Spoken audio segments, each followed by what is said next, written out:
Chapter 4, Forsaken and Forgotten. Captain Gina. Rhodes stood stoically at the eastern gates of the slum district.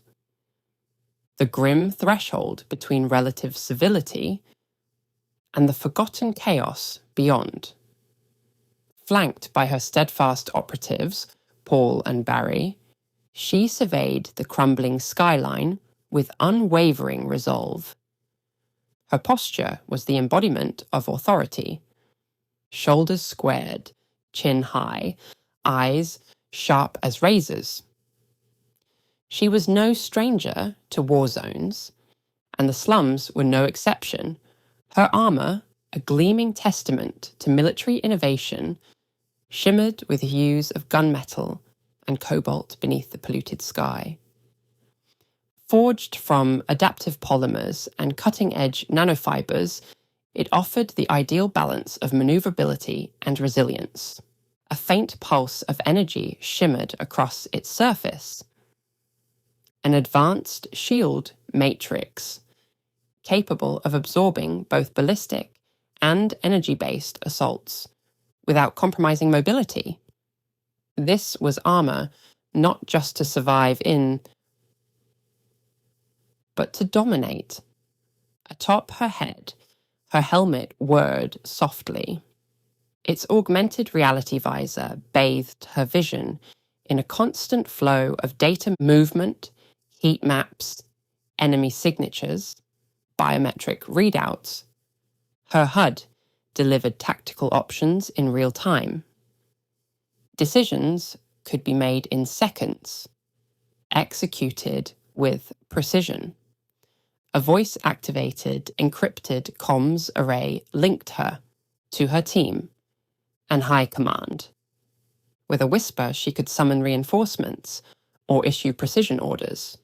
Slung across her back, and now in her firm grip, was the X-9 plasma rifle. Compact, lethal, humming with stored kinetic energy. It could unleash bolts of superheated plasma at a moment's notice. Configured for burst fire, silent takedowns, or full-charged pulses, capable of breaching vehicle armour. In Gina's hands, it was not just a weapon, it was an extension of her will. Compared to their commanding officer, Paul and Barry appeared more grounded in practicality. Their gear was lighter, optimized for agility and support. Their suits lacked her cutting-edge shield tech, but were made from reinforced nanoweave, reliable protection against the chaos of urban combat. Their helmets offered only the basics: ammo count, vitals, atmospheric readings, team status. Enough to survive, not enough to lead. Both carried standard issue assault rifles. Rugged, modular, effective. At their hips. Plasma-based sidearms. Compact, but powerful. On their belts, stun batons, ready for non-lethal engagements when discretion was key. They weren't super soldiers, but they were disciplined, reliable, exactly the kind of men Gina trusted in a place like this.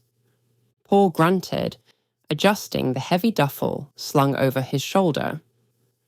Muscle cords tensed beneath his suit. The bag tested even his build. "Gina, how much longer are we waiting for this guy?" He grumbled, eyes flicking across the street. "I'm itching to put my marksmanship to good use." "Always desperate to play hero, aren't you?" Barry muttered coolly, securing the last strap on his vest with mechanical precision. "This isn't about glory. Stay focused. I just want the chance to deal with the ones who deserve it," Paul replied, the fire in his voice burning hot. "Justice. Or vengeance. Call it what you like." Barry folded his arms. His gaze was razor-edged. That kind of impulsiveness is exactly what's landed us in hot water before. Charging in without a plan doesn't make you brave. It makes you a liability. Enough, Gina snapped. Her sharp Texan accent sliced the tension like a blade. She stepped forward, armored boots clanging against the pavement. I've spent the last 2 years turning you two into soldiers. This is your first real field test. Don't disappoint me. Paul straightened. Barry nodded curtly. The moment passed, tension subdued. We won't let you down, Captain, Barry said firmly. Paul followed with a nod. We're ready. Gina turned her eyes to the rusting gates. Beyond them, the slums pulsed with the energy of desperation. Don't underestimate the lost, she warned. They may look like street rats, but they've got numbers and nothing to lose. Treat them like a joke, and we'll be torn to pieces before we finish saying hello. She turned back to face her squad, her voice low, commanding. This is recon. We're not here to make headlines. We're here to gather intel and get out clean. No heroics. No premature firefights. You shoot only if I give the order. Are we clear? Yes, ma'am. They answered in unison, backs straighter, eyes sharper. A low hum rumbled in the distance, gradually rising in pitch. The street beneath them began to tremble. Subtly, at first. Paul perked up, eyes lighting with anticipation. That him? Gina didn't respond. She just stared toward the horizon. A glimmer of light sliced through the smog-laced morning air. She smirked. Right on schedule. All eyes turned as Zeus skidded to a dramatic halt. His motorcycle tore a streak through dirt and gravel, a cloud of dust billowing around them.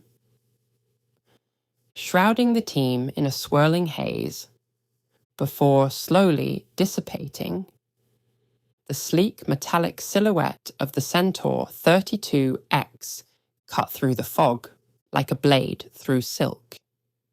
Its engine let out a final, controlled growl, then fell silent. Nice ride, Paul muttered, genuine admiration etched across his face. Gina stepped forward, narrowing her eyes behind her visor. Her voice was measured, authoritative. And who might you be? Zeus swung off the bike, his movements fluid. He straightened to full height. I'm Zeus, he said coolly. That's all you need to know for now. His visor flickered. A silent scan swept across the group. He studied Paul and Barry with the precision of a tactician. This is it? A hint of surprise entered his voice. Just the 4 of us? Small teams move faster, Gina replied, her tone calm and certain. Larger forces attract attention. We don't need that here. It's our first real mission, Barry added quietly. Mine and Paul's. Zeus raised a brow behind the visor. So let me get this straight. We're entering a high-risk quarantine zone, crawling with some of the country's most dangerous criminals, with 1 veteran and 2 rookies. Gina smirked, unbothered. And what exactly are you bringing to the table, mystery man? Silence suggests it's not decades of experience. She stepped closer, peered at his visor. Care to share your age while we're at it?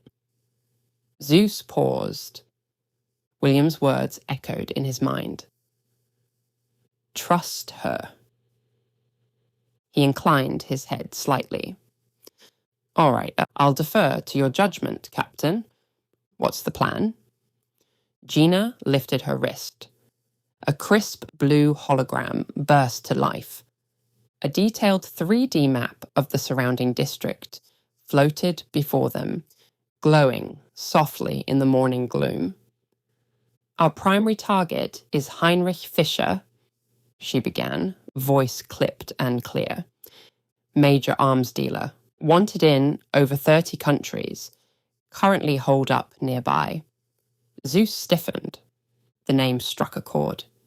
Intelligence says he's got stolen Midas weapons, preparing to trade them to a Death Clause envoy. She zoomed in on a group of derelict council houses. We'll begin by surveying these structures. They're buffer zones, likely filled with lookouts. Then we move to the warehouse. That's where the deal's going down. Her voice grew sharper.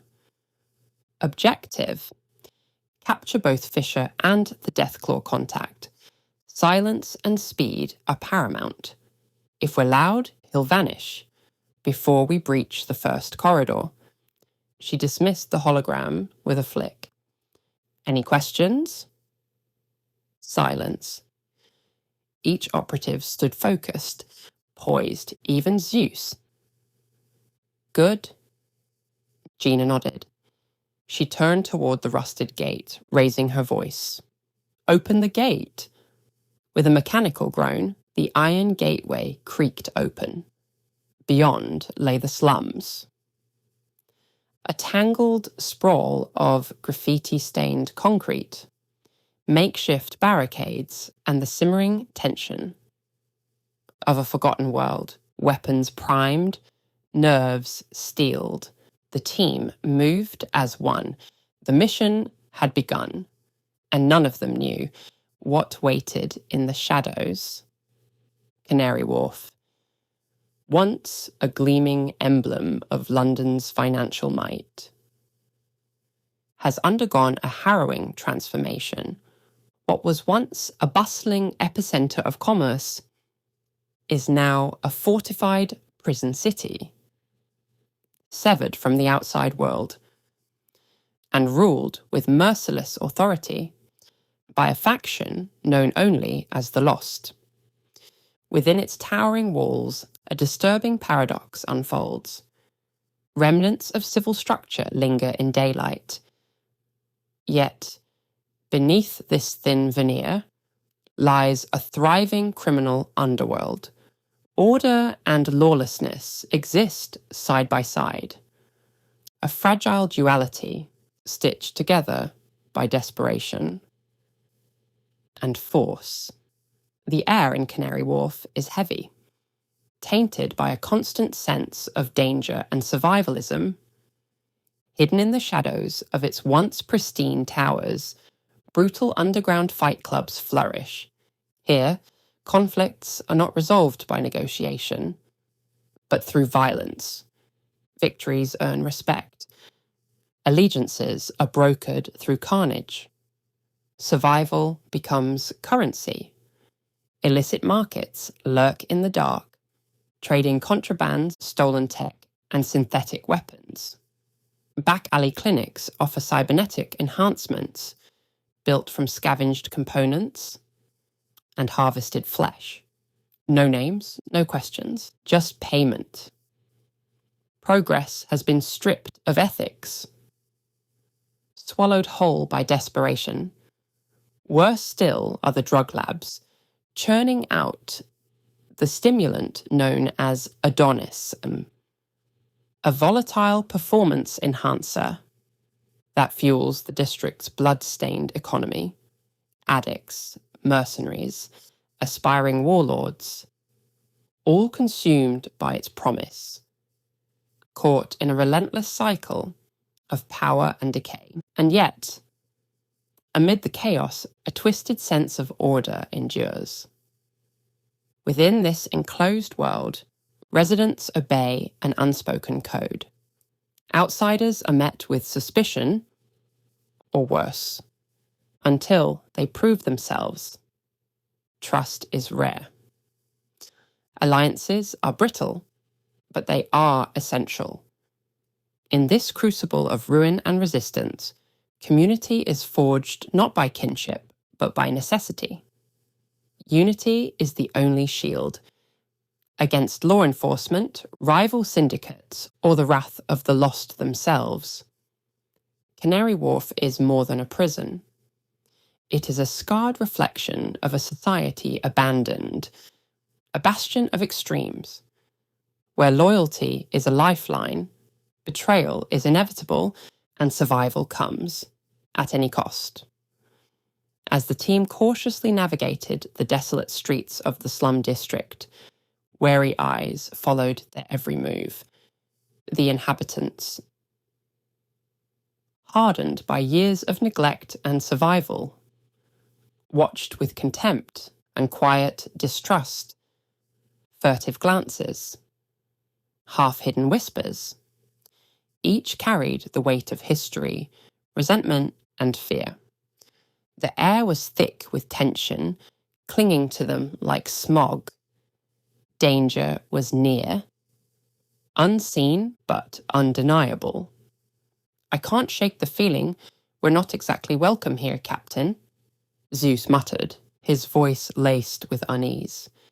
"Considering the criminal roots entrenched in this community," Gina replied, calm but resolute, "it's no surprise authority is met with suspicion, if not outright hatred."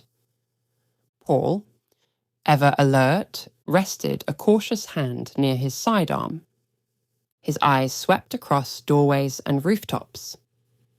"If any of them try something stupid, I'll make sure they regret it," he growled, half warning, half bravado. "Only if it's self-defense," Barry interjected, voice steady, a quiet edge threading his words. "We're not here to escalate." Paul glanced his way. The fire in his eyes dimmed slightly. Training and discipline took hold. A silent nod passed between them. Unspoken trust, forged in hardship. The team pressed on, flanked by looming buildings and narrow alleyways that whispered of ambush. Each step measured, every movement calculated.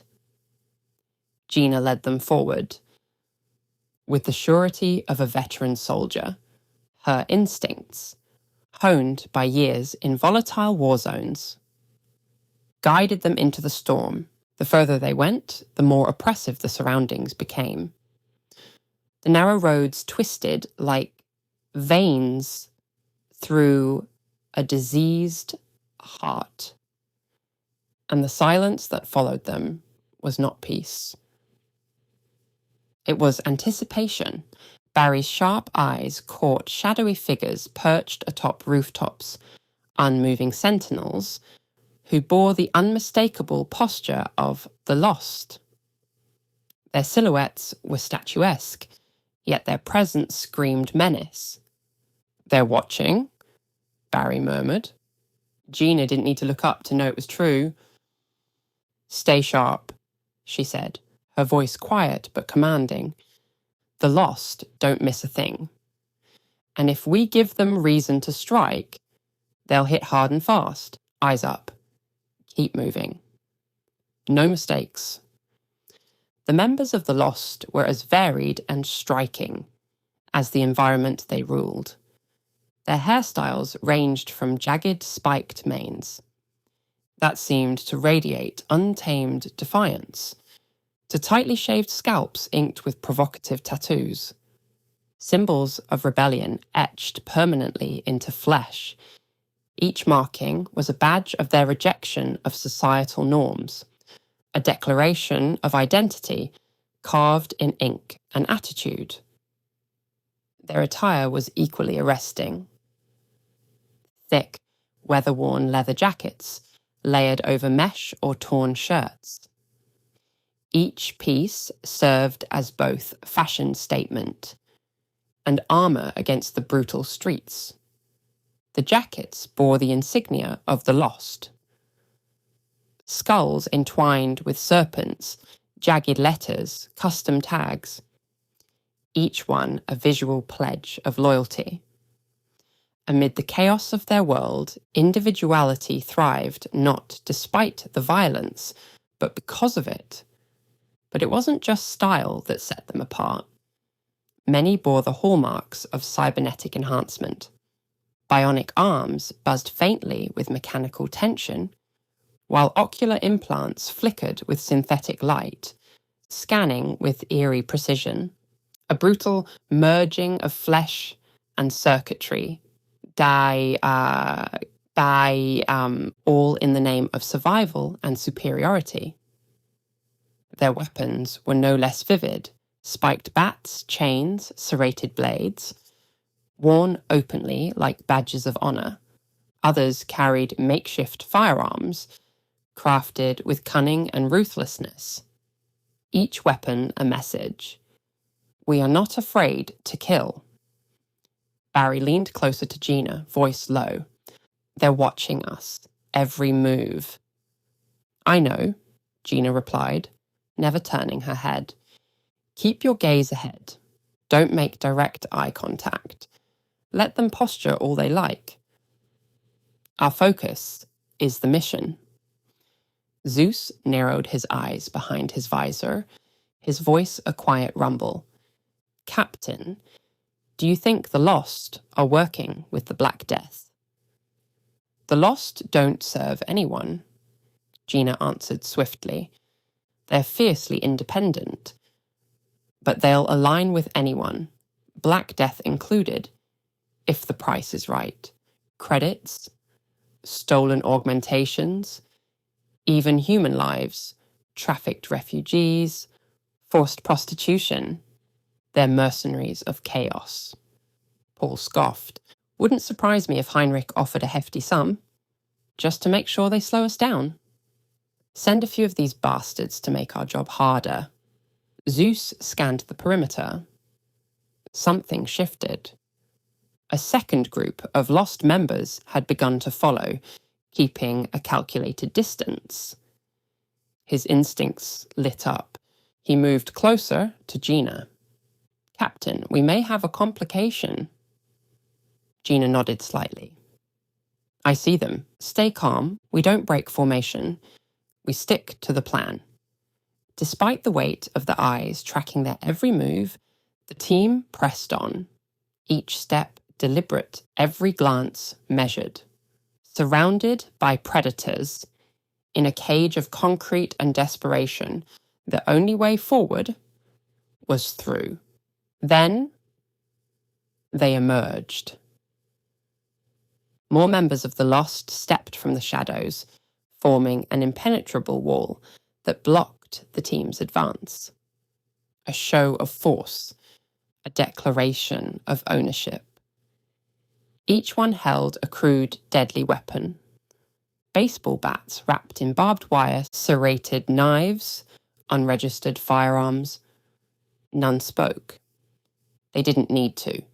Their message was clear. This is our territory. Turn back. Or bleed. A shock of vibrant green hair jutted into a mohawk above a sneering face, with metal studs embedded on either side of his shaved head. His neon leather jacket, garish and unzipped, exposed a heavily scarred chest. His right arm, entirely cybernetic, gleamed under the slum's harsh artificial lights. Its design was crude, but powerful, built for brute force rather than finesse. He exuded arrogance, striding forward like a lion before the kill. I'm Jax, he said, his voice thick with mocking disdain. And what do we have here? Strangers crossing into our land without so much as a knock? That's bold and stupid. He cast a slow, deliberate gaze over the group, savouring the moment like a vulture circling fresh carrion, a friendly reminder. Passing through lost territory comes with a toll. Gina stepped forward. Her voice was firm. Each word clipped with authority. If it's a shakedown you're after, look elsewhere. We didn't come here to play games, but if you want to walk away with all your teeth, I suggest you stand down. But Jax wasn't listening. His eyes trailed over Gina's form, lingering where they shouldn't. He smirked, stepped in, uncomfortably close, and muttered something crude under his breath. Laughter rippled through the crowd. Some of his followers jeered, gesturing lewdly, feeding off their leader's energy like hyenas. Gina's expression hardened. Her disgust was buried beneath a veil of cold professionalism. She didn't flinch. She didn't blink. Weakness was not an option. Before tension tipped into bloodshed, Zeus stepped forward. His voice cut through the commotion, sharp as steel. "How about we settle this differently?" he offered. "You and me, one-on-one. If I win, you let us pass. No more posturing, no more threats." Around them, the gang shifted. Weapons were readied, fingers twitched. But Jax held up a hand. The crowd froze. A curious spark lit his eyes, equal parts amusement and challenge. He began to circle Zeus, slow and deliberate, his gaze dragging over the sleek design of the power armor. For a moment, something like grudging respect flickered. "Gotta admit," Jax drawled, "whoever built that suit of yours knew what they were doing." He cracked his neck, smiled darkly. "Makes me wonder what it'd look like with my name carved across the back." He stepped in, close, far too close. His breath reeked of synthetic enhancers. "The idea of flaying you alive and wearing that shiny tin can as a trophy. Tempting?" Zeus didn't reply. Instead, with a low, rising hum, a sword materialized in his hand. Born of nanomites, lightning, and intent. The blade shimmered with electric energy, its meter-long edge pulsing with vibrant blue arcs of power. It cast flickering shadows on the faces around them. As Zeus raised it, "You've been warned," he said, his voice as steady as stone. Jax laughed. Not with humor, but with hunger. He slid 2 machetes from the holsters at his hips. Blades jagged, worn from many kills. Tossing aside his jacket, he revealed a torso crisscrossed with scars and gleaming cybernetic reinforcements. Turning to his gang, he barked, "The rest of you, take the others. This one's mine." Meanwhile, the remaining members of the Lost encircled Gina, Paul, and Barry, a tightening ring of hostility. The air grew thick with tension, charged electric, as crude weapons were raised with gleeful menace. Snarls and jeers bounced off the graffiti-stained walls. But the trio stood firm, bodies poised, weapons ready. Eyes sharp, Gina scanned the encroaching threat with surgical precision. Her voice was calm, commanding, resolute. "Remember everything I taught you. This is what the last 2 years were for. Don't lose your heads." Paul squared his shoulders, his stance low, eyes locking onto a thug approaching with a pipe wrapped in chain. "One at a time," he muttered, gripping his rifle tight. "Pick your target and keep your focus." Barry nodded, urgent but steady. "Watch each other's backs. We fight as a unit or not at all. Gina glanced sideways towards Zeus. His electrified blade still crackled with restrained fury. That includes you too, Zeus, she warned, her voice firm, but not unkind.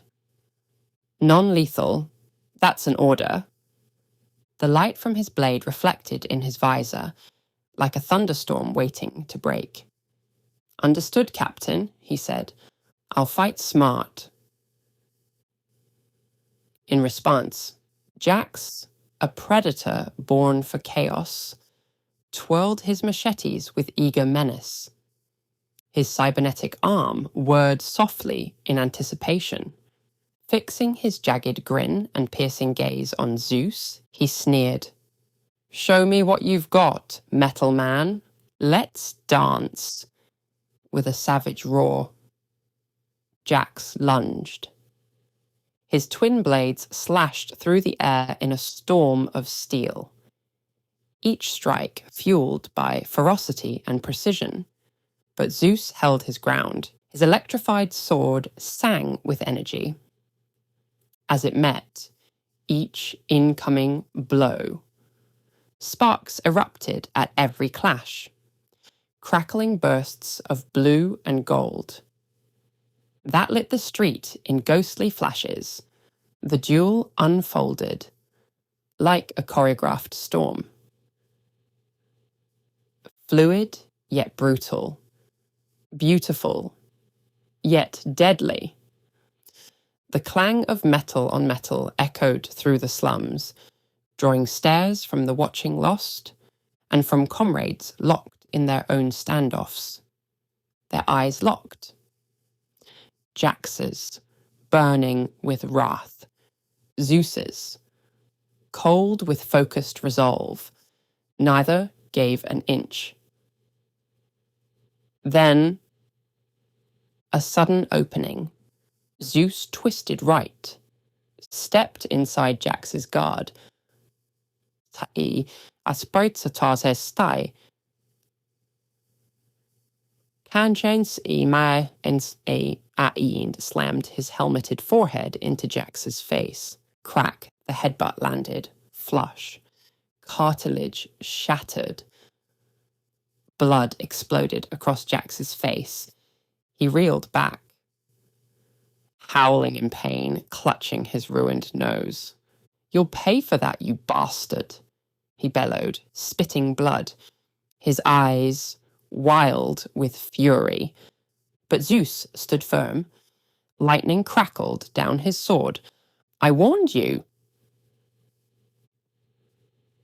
Meanwhile, the skirmish around them erupted into full-blown chaos, a volatile battlefield. Motion, noise, violence.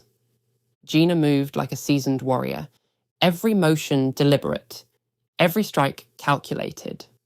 She weaved between attackers with grace and power. One disarmed with a wrist twist. Another dropped with a concussive blow to the temple. She cut through the chaos like a scalpel through flesh. Paul fought like a storm, explosive energy. Baton whirling. He met the lost head on. Adrenaline fueling every strike. Footwork sharp, blows fierce. A grin split his face. This was where he thrived. Barry fought differently. Calm, measured, precise. He used locks, sweeps, nerve strikes. Subduing without excess force. Every move disciplined, every takedown efficient. But then, a sharp crack. Barry staggered. A fist connecting hard with his jaw. He reeled, blinking. The world tilted. Before the attacker could follow up, Paul surged in. baton to ribs, elbow to throat, spinning kick to the chest. The thug collapsed. Paul dropped beside Barry. "You all right?" he barked, eyes still scanning. Barry nodded, blood on his lip. "I'm good. Let's finish this." Nay, side by side, they rose, regrouped. They moved like clockwork. Gina gave a cue. Paul and Barry executed it. Each covered the other's blind spots. Each struck where the other faltered. Together, agree. They formed a living phalanx, precise, relentless, unshakable. Reacting swiftly, Zeus seized a pivotal moment to gain the upper hand. With lightning-quick reflexes, he lunged forward and delivered a precise kick. SPLASH. A wave of stagnant water struck Jax square in the face. The gang leader flinched, momentarily blinded, blinking through the sting and spray. Zeus didn't hesitate. He brought his electrified sword down in a ruthless arc, targeting Jax's cybernetic arm. Crack! Zap! The blade discharged a violent surge of energy on impact. The arm convulsed, electricity snaking across its metal surface. Then, boom. A sharp detonation, a burst of blinding sparks. The cybernetic limb exploded. Shards of scorched metal, shattered circuits, rained down like a mechanical storm. Jack staggered back, eyes wide, twisted with agony and disbelief. Clutching the smouldering stump, he screamed, "You've ruined my hand, you bastard!" Despite the pain, he raised his remaining machete, rage eclipsing reason. But Zeus was ready. Clang. Steel met steel in a flash of sparks. The parry sent Jax stumbling, his balance shattered. Zeus stepped in, whumps, and drove a crushing kick into his gut. Jax folded like paper. He crashed to the ground, gasping, coughing, broken. Towering above him, Zeus pressed his boot into Jax's chest. His visor cast an eerie light across Jax's contorted face. A cold smirk played on his lips. Jax's cries echoed, harsh, ragged, a cruel mirror of his past violence. Then, a voice cut through the air. "Zeus, stand down." Gina's command, sharp, clear, final. "He's finished. There's no need to humiliate him further." A moment passed. Then Zeus lifted his foot, the tension in his shoulders still heavy. He looked down one last time. "Consider yourself lucky she stepped in." A heavy silence. Only the ragged breathing of the wounded remained. Around them, members of the Lost hesitated, uncertain whether to fight or flee. Gina didn't give them the chance. "This conflict is over. We move. Recon point now, before they get brave." "Yes, Captain." Paul and Barry echoed in unison. They fell into formation behind her, weapons ready, eyes forward, onward. With the Lost licking their wounds behind them, the squad pushed deeper into the district. Each of them knew the next challenge might be deadlier. Behind them, Lost members rushed to Jax's side. One of the younger ones, barely 18, knelt beside his fallen leader. "Are you all right, Jax?" he asked, voice trembling. Jax's eyes snapped to him, fury ignited. Without warning. Crack! He lashed out, backhanding the boy across the face. Do I look all right, you doozy cunt? He snarled, his breath ragged, his tone venomous. Get me to Spark's workshop. Now I need this hand fixed. Before I go see the boss. He froze, scowled, pain twisting through his features. He knew what was coming. Questions, dangerous ones, and right now, he had no answers.